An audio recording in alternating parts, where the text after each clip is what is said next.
हरे कृष्णा राधे राधे। भक्तजनों, आज हम सुनेंगे सोमवार व्रत की कथा। बोलिए शंकर भगवान की जय हो, पार्वती माता की जय हो। प्राचीन काल की बात है। एक गांव में एक साहूकार रहता था। साहूकार बहुत अमीर था। उसके घर में बहुत धन दौलत थी, लेकिन उसके कोई भी संतान नहीं थी। साहूकार इस बात को लेकर बहुत चिंतित रहता। वह साहूकार भगवान शिव का परम भक्त था।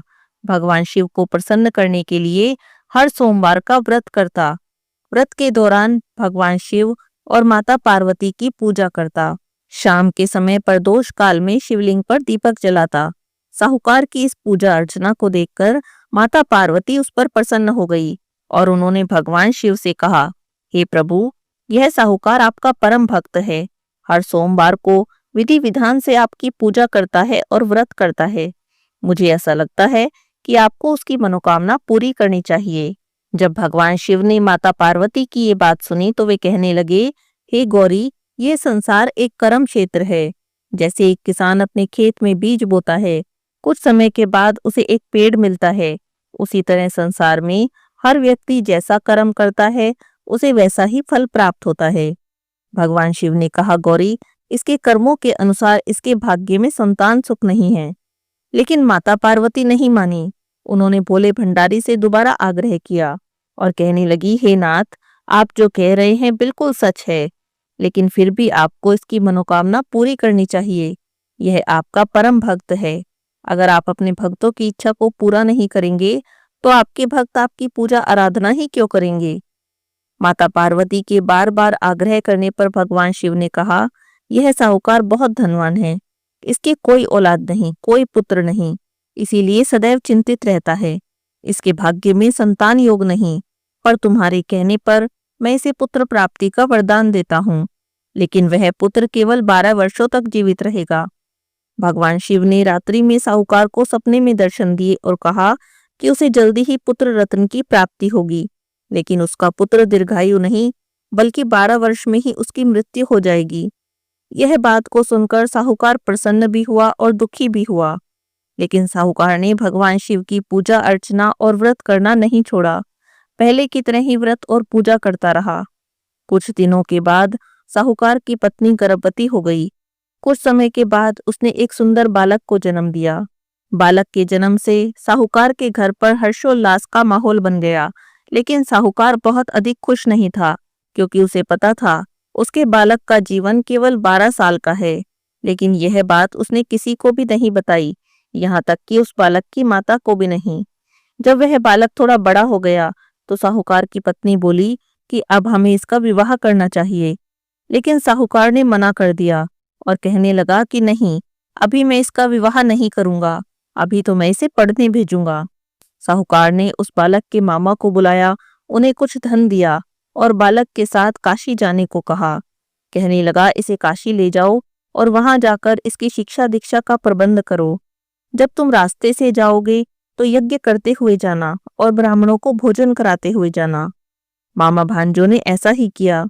काशी जाते समय रास्ते में यज्ञ करते और ब्राह्मणों को भोजन कराते हुए जाने लगे। रात बिताने को किसी नगर में रुके। उस नगर के राजा की पुत्री का विवाह था। उसकी पुत्री का विवाह एक ऐसे राजकुमार से हो रहा था जो एक आंख से काना था, यानी उसे एक आंख से दिखाई नहीं देता था। दूल्हे के पिता को इस बात की बड़ी चिंता थी कि अगर राजा को इस बात का पता चल गया कि दूल्हा काना है तो वह राजकुमारी से विवाह के लिए मना कर देगा। जब उसने साहूकार के अति सुंदर पुत्र को देखा तो उसने मन में सोचा, क्यों ना मैं अपने पुत्र के स्थान पर तोरण के वक्त इस बालक को बैठा दूं। दुल्हन पक्ष वालों को कुछ भी पता नहीं चलेगा। दूल्हे के पिता ने साहूकार के पुत्र को इस बात के लिए राजी कर लिया। साहूकार के पुत्र ने दूल्हे के कपड़े पहने और घोड़े पर चढ़कर तोरण की रस्म को पूरा कर लिया। तोरण के बाद जब फेरों की बारी आई तो दूल्हे के पिता ने सोचा, क्यों ना फेरों का काम भी इसी से करा लूं। तो उसने साहूकार के पुत्र से अनुरोध किया कि वह दुल्हन के साथ फेरे ले ले और विवाह संपन्न हो जाए तो यह बात किसी को न बताए। यह बात सुनकर तो मामा राजी हो गया, लेकिन साहूकार के बेटे को यह बात अच्छी नहीं लगी। उसे लगा कि ये तो राजकुमारी के साथ धोखा हो गया। जब उसका विवाह हो गया तो उसने राजकुमारी की चुनरी पर लिख दिया कि तुम्हारी शादी मुझसे हुई है, लेकिन जिसके साथ तुम्हें विदा करेंगे वह एक आंख से काना है। मैं तो काशी पढ़ने जा रहा हूँ। जब राजकुमारी ने अपने कपड़ों पर ऐसा लिखा पढ़ा तो उसने राजकुमार के साथ जाने से मना कर दिया और अपने पिता से कहने लगी, यह मेरा पति नहीं, मेरा पति तो शिक्षा ग्रहण करने काशी गया है।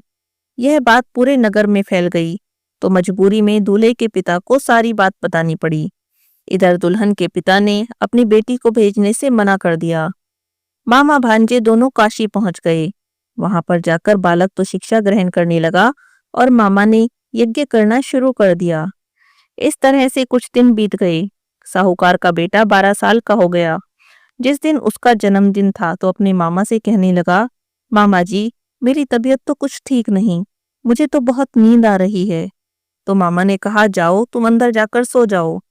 साहूकार का बेटा अंदर सोने चला गया और वहीं पर उसकी मृत्यु हो गई। कुछ देर के बाद मामा ने जब अंदर जाकर देखा कि उसका भांजा तो मरा पड़ा है, वह बहुत दुखी हुआ। पर उस दिन उसने यज्ञ रचा रखा था। उसने सोचा कि अगर मैंने अभी रोना पीटना शुरू कर दिया तो मेरा यज्ञ बीच में ही रह जाएगा, यज्ञ अधूरा रह जाएगा। इसीलिए मामा ने किसी से कुछ भी नहीं कहा। वापस आकर यज्ञ पूरा किया, ब्राह्मणों को भोजन कराया और उसके बाद मामा अपने मरे भांजे को देखकर जोर जोर से रोने लगा। उसी मार्ग से भगवान शिव और माता पार्वती जा रहे थे। माता पार्वती ने किसी के रोने की आवाज सुनी तो भगवान शिव से बोली, देखिए प्रभु, कोई मनुष्य रो रहा है, बड़ा ही दुखी लग रहा है और आप तो सबके दुखों को दूर करते हैं, इसके दुख को भी दूर करें। तब माता पार्वती मामा के पास गई। उन्होंने मरे हुए बालक को देखा तो हैरान हो गई, क्योंकि वो तो भगवान शिव के आशीर्वाद से वही साहूकार का पुत्र था। माता पार्वती कहने लगी, हे भोलेनाथ, ये तो वही साहूकार का बेटा है। माता पार्वती को उस बालक को देखकर दया आ गई। भगवान शिव से प्रार्थना करने लगी। बोली, हे प्रभु, आप इस बालक को जीवन दान दे दें, वरना इसके माता पिता तो जीते जी ही मर जाएंगे। भगवान शिव ने माता पार्वती के आग्रह करने पर उनकी बात मान ली और उस बालक को जीवन दान दे दिया। साहूकार का पुत्र जीवित हो गया। मामा भांजे दोनों अपने घर की ओर चले। रास्ते में साहूकार का पुत्र उसी नगर से निकला जहां पर कि उसका विवाह हुआ था। दुल्हन के पिता ने उस बालक को पहचान लिया। मामा भांजे को लेकर अपने महल में आ गए। दुल्हन के पिता ने एक समारोह किया और अपनी पुत्री को साहूकार के बेटे के साथ विदा कर दिया। साहूकार का बेटा अपने घर की तरफ चला।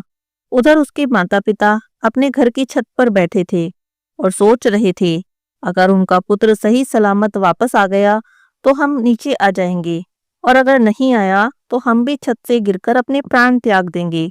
उसी समय बालक का मामा वहां आया और आकर बोला कि आपका बेटा वापस आ रहा है। लेकिन साहूकार और साहूकारनी को यकीन नहीं हुआ। उन्होंने सोचा, किस्मत का लिखा भला कैसे बदल सकता है। लेकिन मामा ने कहा कि आपका बेटा जीवित है और विवाह करके अपनी पत्नी के साथ आ रहा है। तब साहूकार और साहूकारनी ने अपने बालक को जीवित सुना और उसके विवाह की बात सुनी तो बहुत खुश हुए। बड़ी खुशी से उनका स्वागत किया। साहूकार का पूरा परिवार खुशी खुशी अपना जीवन बिताने लगा। हे भोलेनाथ, जैसे आपने साहूकार के परिवार पर कृपा की, ऐसी ही कृपा अपने सभी भक्तों पर करना। बोलिए श्री शंकर भगवान की जय हो, माता पार्वती की जय हो।